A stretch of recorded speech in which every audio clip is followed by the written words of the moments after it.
So my name is Dave Godlove. I am the technical product writer on the Fuzzball team, documenting all the great work that the engineers are doing. I'm also an HPC engineer, used to work at the NIH, and I'm going to be talking about Fuzzball today with Slurm and PBS. All right, so how's everybody's SC going so far? Yeah, right on. Just getting started. I've been coming to SC off and on for about 10 years, kind of a long time. Not as long as some, but I've been coming to SC specifically with the CIQ group for the last 3 years. This is the fourth one. And every time we come, we talk to people about Fuzzball. And every time we start talking to folks about Fuzzball, we get a similar set of questions. And one of those questions is always, how does Fuzzball integrate with my existing batch scheduler? And that question has always been sort of interesting to me because nobody asks, does Fuzzball integrate with my existing batch scheduling system? They just ask, how does it do it? It's just been assumed that that's going to work. And unfortunately, for the past couple of years, our answer has been, it doesn't. So we expect you to run Fuzzball by itself. We expect you to just, use it to manage your entire cluster. And that, as you can probably imagine, has been a rather unsatisfying answer to a lot of folks, right? You're telling me that I have to pull out Slurm and all my users that have, all these batch submission scripts already ready to go. I have to tell them to throw all those away and start from scratch and start using Fuzzball. So we got the message and we decided, why can't Fuzzball just use Slurm or PBS to provision nodes the same way that we do in AWS? We just call out to the API and say, hey, give me some nodes. Why can't we just do that with Slurm and PBS? And so that's what we're doing now, and that's what our announcement is today. So what does this look like, and what things do you get out of this? Well, we've been working on this this provisioner configuration, and it is part of this provisioner configuration spec that we've been working on for a while. So we've got this whole new provisioner configuration system, and it allows you to choose, you can choose a static provisioner that says, I'm just going to use Fuzzball itself to provision my nodes, or you can choose AWS, or you can now choose Slurm or PBS as your provisioner. I'm going to give some examples of what that looks like a little bit later.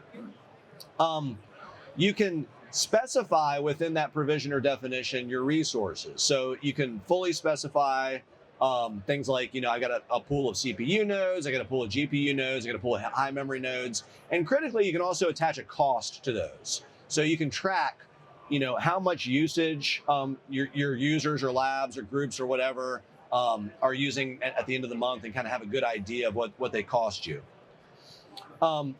There are policy expressions within this that allow you to do things like say, okay, well, this user or this group is allowed to use this type of node under these conditions. So when they've made this type of request, we're going to open up this node pool for them.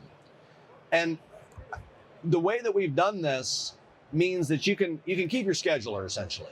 So if you're happy with Slurm and you got a lot of users using Slurm, but you want to try to start modernizing as well, your users can continue to submit jobs via Slurm, and then new users, when you bring them on, they can start playing with Fuzzball, or your existing users can kind of mix and match. They can start using Fuzzball when it's convenient to do so. So instead of having just like one big cutover, you can integrate and start doing this a little bit more gradually. All right, so I want to tell you all that because I didn't want to bury the lead. I wanted to make sure that you guys knew all that information right off the bat. But I understand there might be people in the audience, or even people kind of walking by, who don't know what Fuzzball is. This is the first they're hearing about it. Or maybe they heard about it, but they don't really know what it looks like. Or maybe you've been following Fuzzball development for a while now and you want to know what's new over the past year. So I want to cover that stuff really kind of quickly, and then get back to talking about Fuzzball integration and what that looks like with Slurm and PBS. Okay, so if you don't know what Fuzzball is, really at its heart, Fuzzball is container orchestration for HPC. So we're the same folks who brought you Aptainer, which was previously known as Singularity. So we know a little bit about containers in HPC, and we know that people want to orchestrate containers in HPC. So we're creating Fuzzball to be an HPC-centric approach to container orchestration. So here's the thing. Once you realize that you can orchestrate containers within HPC, you realize that's all you need to run your cluster. That's really all you need. And so Fuzzball has grown from just container orchestration in HPC to an entire cluster management and cluster usage paradigm, really. What does it look like? So here's a couple of screenshots of what Fuzzball currently looks like. I'm going to show you actually a live demo here in a couple of minutes. But right here we have something that we're really excited about called the workflow catalog. So when you get Fuzzball, what you'll find is that CIQ has created a bunch of pre-canned workflows for you. And these workflows are designed to run without any like extra twiddling or messing with. You just press a button and they go.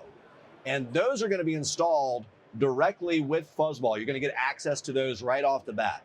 And the idea is your users can take these, they can find an application they're interested in, and they can run it, see how it works, and then they can change it to point at their data, or they can change it to point at a container that they've modified a little bit. And this gives them just an on-ramp to get started really, really quickly. And then here's just a little screenshot of what the workflow, the workflow editor looks like. So this allows you to create workflows and edit them really, really easy. I'm going to be kind of like, you know, showing a little bit more of this in a few minutes. All right, so let me go ahead and do a live demo. Here's the part where I got to walk and chew bubble gum. I'm going to try to hold this mic and type at the same time. We'll see how that works.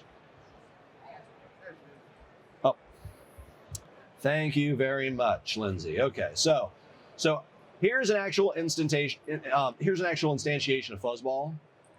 When you first log into it, you are presented with the workflow catalog. So we've got all these workflows that CIQ has created. This is just page one of them. And all these workflows have been verified to work by CIQ. And you get them for free when you first install Fuzzball. They come with Fuzzball. Okay, so now I'm going to go and I'm going to have a look at a workflow that I ran earlier today. So this is just a printer example workflow.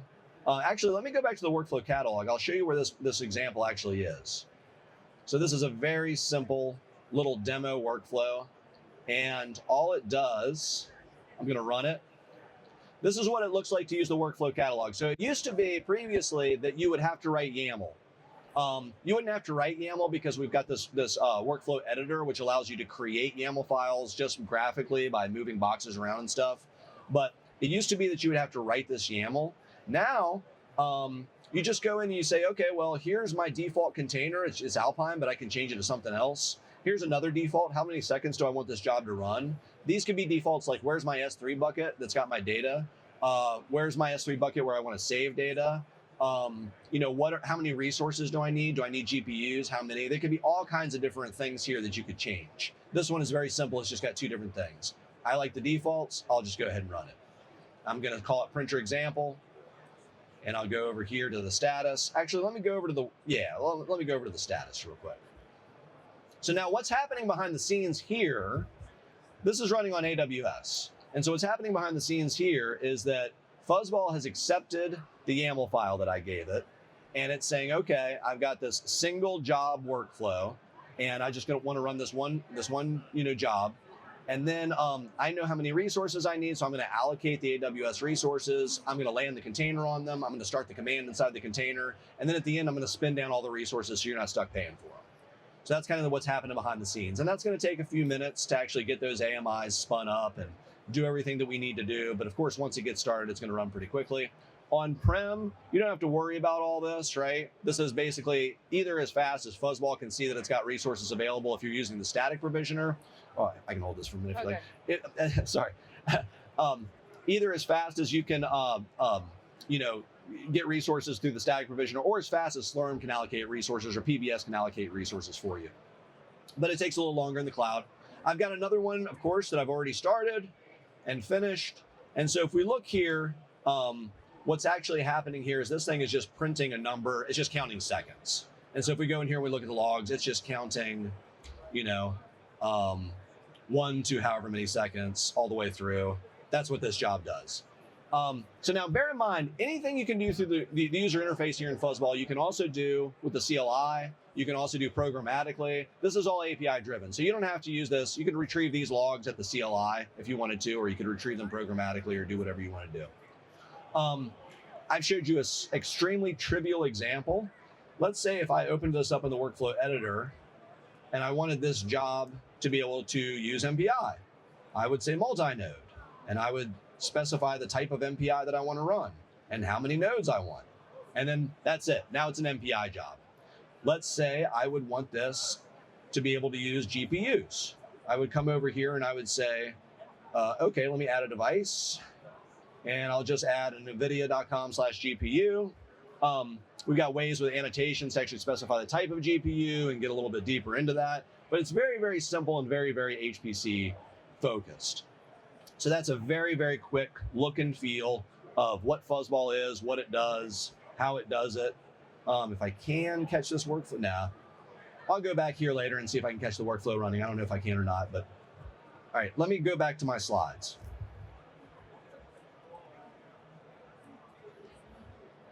Cool. So I told you I was going to tell you about what Fuzzball is. I was going to give you a quick look and feel, which I did. And now we're going to talk about new features and improvements. Okay, what have we developed over the past year? How has Fuzzball changed? One of the big things that we developed is integration with Nextflow. So Wolfgang talked about that a few minutes ago. Basically, Nextflow, because of a plugin that we've written, can now use Fuzzball as a backend to run its jobs. So that's pretty awesome. We're also going to be talking a little bit about service endpoints today. So I want to spin up a Jupyter Notebook instance. I want to spin up a remote desktop instance, or I want to spin up an AI server that's going to do inference or something like that. And then I want to connect to it in my browser. So we're making that so it's basically just a push button. You spin it up, a little button pops up in your browser, you connect to it, and then you're good to go. The workflow catalog, I talked about a little bit today already. This is really a big thing that's really helping users quite a lot. We've also done a bunch of little improvements. We improved our own scheduling system so that we'll reuse intelligently resources and not have to bring them up and bring them down every time, and things like that. I talked a little bit about the provisioner configuration. I'm going to give you more about that in a few seconds. And we just had a lot of user-facing improvements over the last year. And of course, the big one, integration with Slurm and PBS. So what does that look like?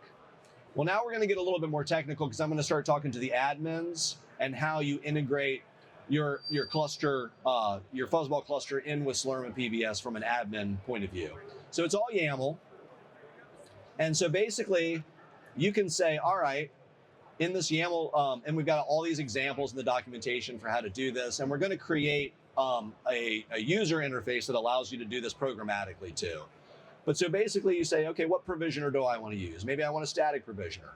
Maybe I want AWS, maybe I want Slurm. And in this case, actually you can have all three of them. So you can have different node pools which are controlled either by Fuzzball itself, or you can burst up to the cloud for a spot instance, or you can also have a high memory node, for instance, just as an example that is used by Slurm. So you can mix and match. It's very, very powerful. Within these definitions, then you've got these node pools. And so here I've got a standard compute node. I'm assuming both of these are going to be controlled with PBS, provisioned with PBS. I've got a standard compute node and a GPU compute node. And so the thing to note here is that you can get very specific about the types of nodes that are in these pools, right? I can match, obviously, things like host name, but I can also match the vendor of the CPU within the system.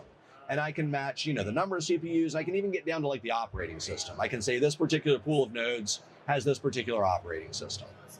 I can also, on the GPUs, I can query the PCI bus and I can look and see what kind of GPUs are attached. And I can say this specific node pool has this specific GPU type attached to it. So you can get very, very detailed when you specify these node pools. And then finally, we've got this thing called policy expressions that we're using.